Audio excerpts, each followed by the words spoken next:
Let's do this. So this is Lumière by Lorien Testard from Clair Obscur Expedition 33 original soundtrack. Yeah, we'll go through as many as we can. Yeah. Okay, let me grab it back.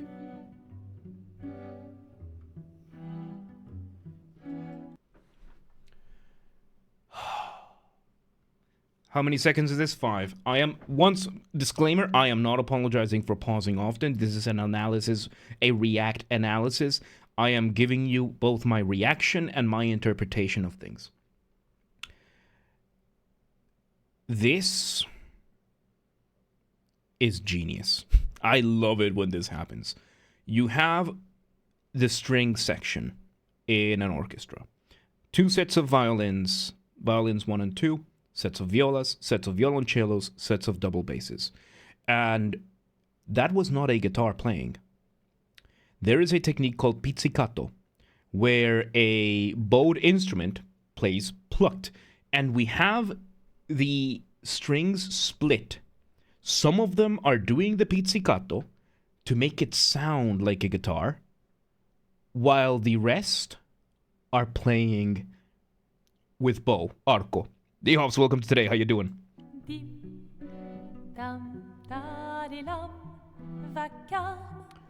Voice makes it risk of rain. Go ahead and request it. We have a queue for this exclamation point SR. So set 2 songs with the yes, lots one. Don't worry. We'll get through as many as we can, and then we'll switch over to Expedition 33. So I love this. I love this. Since it's very normal, it's very common for someone to have a guitar and then to have strings. But in this case,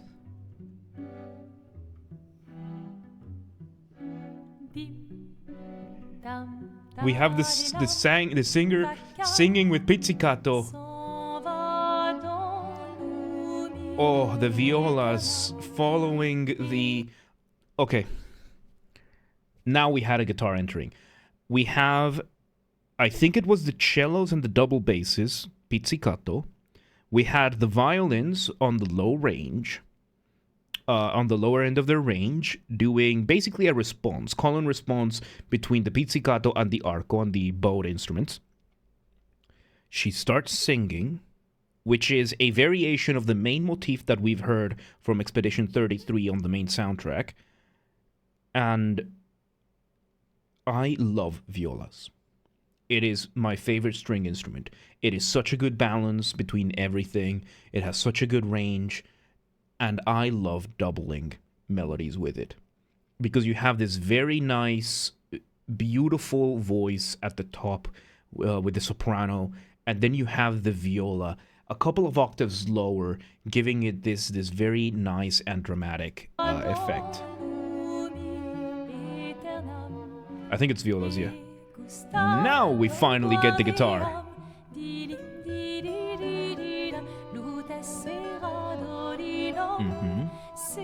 So we are doing a type of composition that I love doing, which is basically you are looping things, and as you loop, you add more layers to it. You repeat things, you add another layer. You repeat things, you add another layer, which is kind of a contrast compared to your regular idea A, idea B, idea C, or idea A, B, A, that kind of stuff.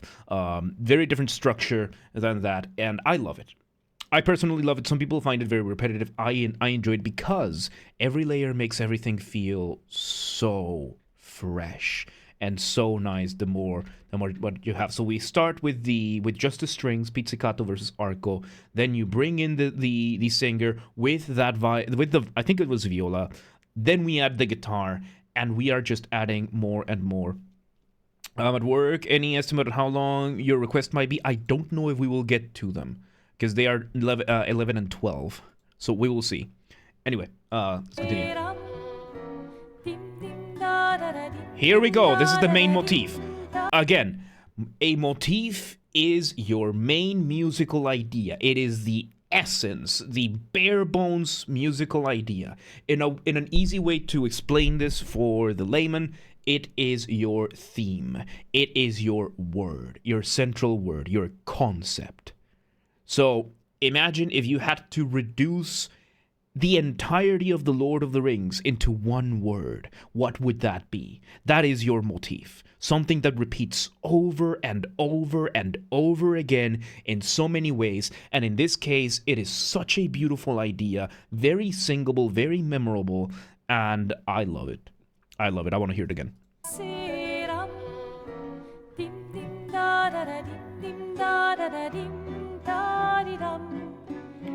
So beautiful.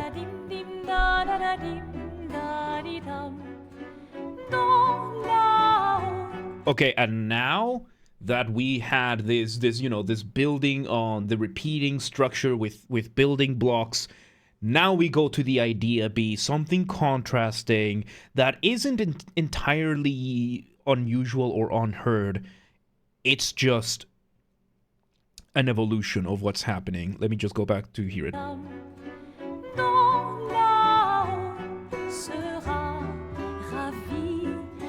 And now this first melody, again, I am not apologizing for pausing so often, I'm just paying attention and I want to give you what I catch. This idea, bum bum bum bum, while the original motif, bum bum bum ba-da-dum bum ba-da-dum da-da-dum.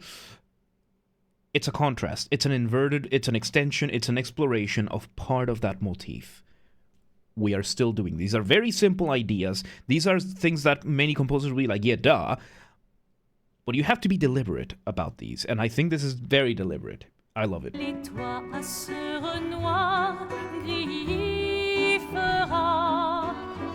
So yeah, we bring the motif again, a second voice. Now the guitar starts strumming.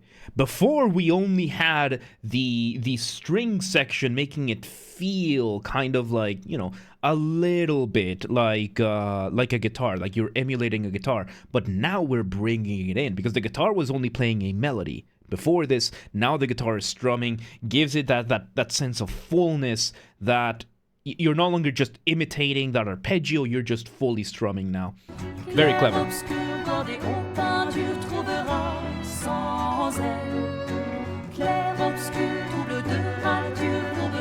And I can also hear, I think it's the cellos, might be also doubling along with the violas, no, I don't think it's the cellos, I think it's just the violas, doubling with the motif. Once again, we are just repeating the motif under different circumstances to just nail down that idea, which is very clever. Because one thing that many games suffer from that many can't achieve is a memorable melody. We all know the Super Mario Brothers melody. We all know, the Star Wars melody. This one I'm going to remember. It's such a simple thing, and you can sing it. And it's one of those things that many melodies from many medias, it's not just video games that suffers from this.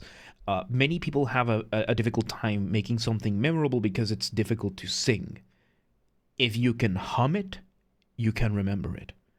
You can absolutely hum this thing over and over again.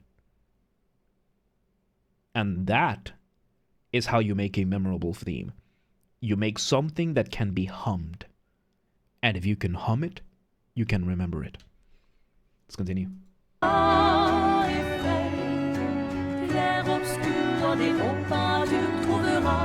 Absolutely beautiful. And now, again, we went from building everything, everything is getting bigger and bigger and bigger, and now a break when you just bring everything back down. But now we're introducing the piano. Clair Obscur. Only piano and vocals. Very nice. Contrasting melody. We bring the pizzicato back in. Clair Obscur, guardé aux peintures. Variation on the melodies. Very nice.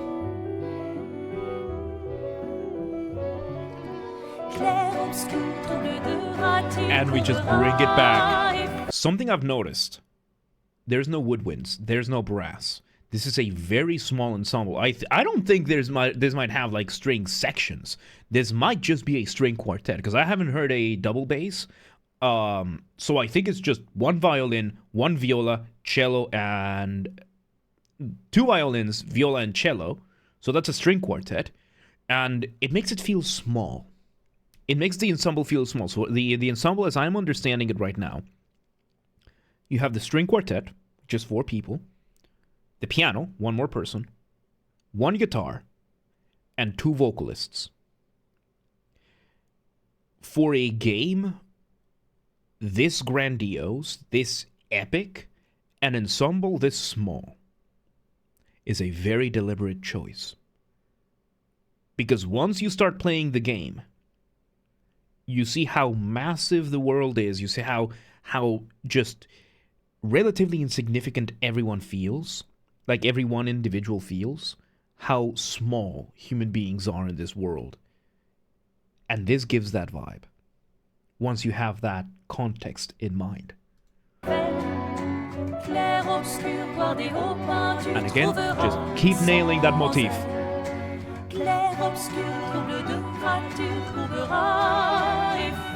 You add that adornment at the very top by the piano.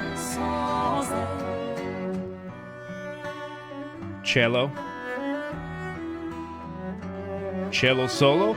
And now, this is very interesting, because at the start of the track, you had the cello and I think the viola, it might have been the cello and the viola, doing pizzicato, emulating a guitar, being plucked like that, while the violins were playing a retort.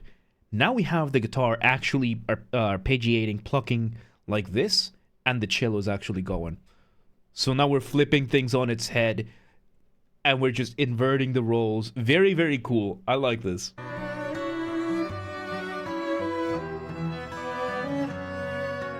Harmonized, very nice. Violin, call and response with the cello. Oh, this is beautiful.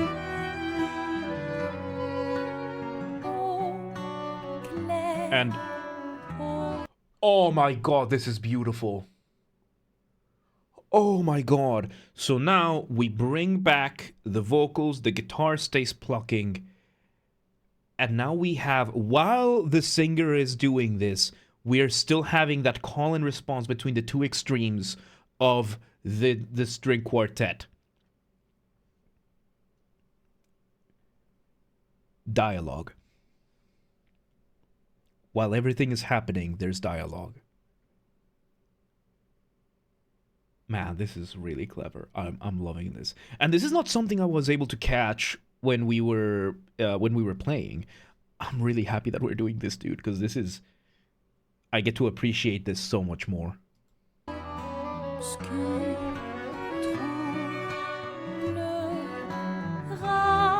Oh, call and response. Oh my god, this is so beautiful. The motif on the cello. Motif on the cello, the lowest part. Ooh. Holy fuck, dude! You remember how I said that everything feels so small in this ensemble? Now, after this, you just open up. Turns out there was a whole choir behind them, all along, ready to jump in. It just like in the game, that suddenly the world just opens up to the player. This, and you just sense the scale of the. I'm getting goosebumps out of this, dude. This gave me goosebumps. Clair Obscur,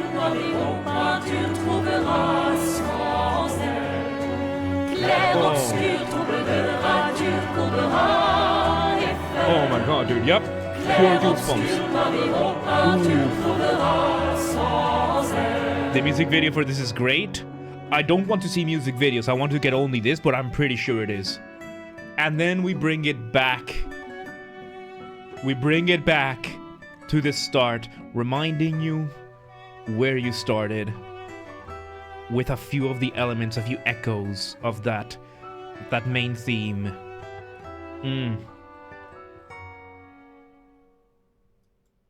And you leave it without resolving. Let's hear it. Yep, you leave it without resolving to that last chord. Again, As I've mentioned in other videos, when you're making music, you're essentially doing one of two things. You're building cadences, and you're resolving. You're either building tension or you are resolving. And in this case, they ended on what is called, I think it's an imperfect cadence. No, it's just an open cadence, I think it was. I forget the term. But basically, you build up that tension and you leave it there. That's a very risky way of ending music tracks.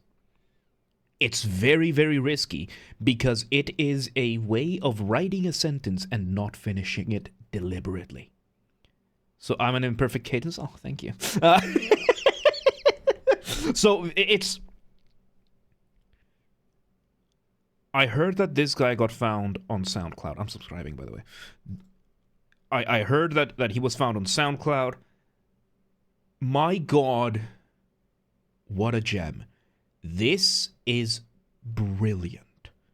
This is somebody who... Could it be that it ends like that to loop? It could be. That is a good point. It could be that it ends to loop. Because then it starts... You can start it right again with this. So it could be that it ends like this to start on a loop. Considering that it is a game soundtrack, it could be. It could be. Again, it's risky.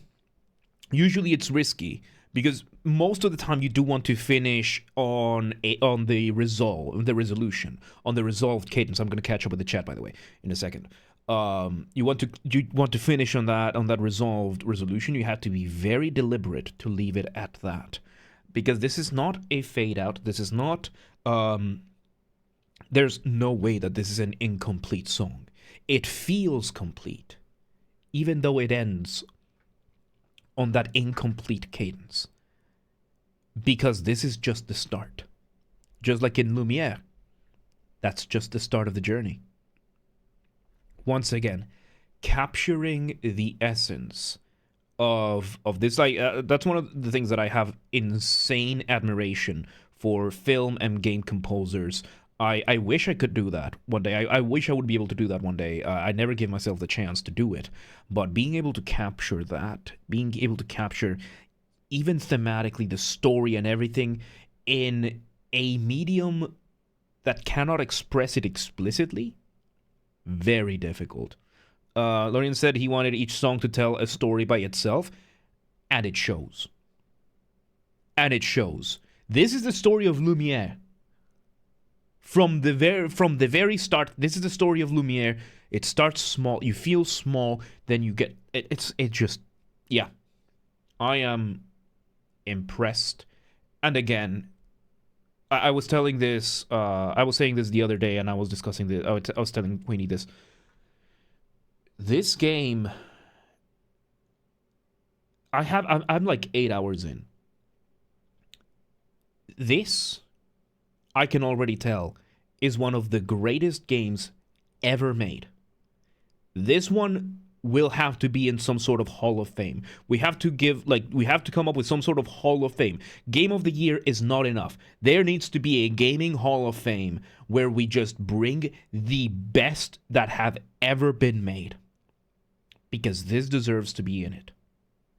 It's incredible how every single aspect of this game, like, yes, we saw a bit of jankiness here and there, but I think that's more of an Unreal Engine thing.